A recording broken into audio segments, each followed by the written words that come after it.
Hi friends, ചെറിയൊരു maintenance വർക്കാണ്. ഇവിടെ ഒരു മിക്സർ ടാപ്പ് കംപ്ലൈൻ്റ് ആയിട്ടുണ്ട്. കിച്ചണിൻ്റെ സിങ്കിൻ്റെ സൈഡിൽ കൊടുത്തിരുന്ന ആ ഒരു മിക്സർ ടാപ്പാണ് കംപ്ലൈൻ്റ് ആയിരിക്കുന്നത്. ഇതിലെ റൈറ്റ് സൈഡിലെ നോബ് കുറേ നാളുകൊണ്ടേ കംപ്ലൈൻ്റ് ആയിരുന്നു. അതുപോലെ ഇപ്പോൾ ലെഫ്റ്റ് സൈഡിലെ കൂടി കംപ്ലൈൻ്റ് ആയിട്ടുണ്ട്. അപ്പോൾ ഈ ഒരു ടാപ്പിനെ മൊത്തത്തിൽ തന്നെ ചേഞ്ച് ചെയ്തിട്ട് ഒരു ടാപ്പ് ഫിറ്റ് ചെയ്ത് തരണമെന്നാണ് നമ്മളോട് പറഞ്ഞിരുന്നത്. അപ്പോൾ നമ്മൾ അതിൻ്റെ ഫുൾ സെറ്റും കാര്യങ്ങളും എല്ലാം ഇളക്കി എടുത്തിട്ടുണ്ട്. അപ്പോൾ നമ്മളിവിടെ ഒരു സിങ്ക് ടാപ്പാണ് ഇപ്പോൾ കൊടുത്തേക്കുന്നത്. റൈറ്റ് സൈഡിലെ ആ ഒരു പോർഷൻ നമ്മൾ ജസ്റ്റ് ഒരു എൻഡ് പ്ലഗ് വെച്ച് അടച്ചു വെച്ചേക്കുവാണ്. ഇതിൻ്റെ ഉള്ളിലെ ത്രെഡും കാര്യങ്ങളും എല്ലാം കംപ്ലൈൻ്റ് ആണ്. അതുകൊണ്ട് നമ്മൾ ജസ്റ്റ് അതൊന്ന് കയറ്റി വെച്ച് ടൈറ്റ് ചെയ്ത് എടുത്തിട്ട് ഉള്ളൂ.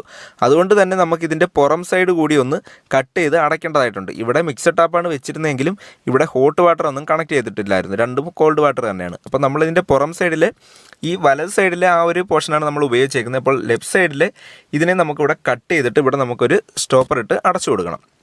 അപ്പോൾ നമ്മൾ ആ ഒരു എൻഡ് ക്യാപ്പും കാര്യങ്ങളും എല്ലാം ആയിട്ട് അടച്ചു കൊടുത്തിട്ടുണ്ട്.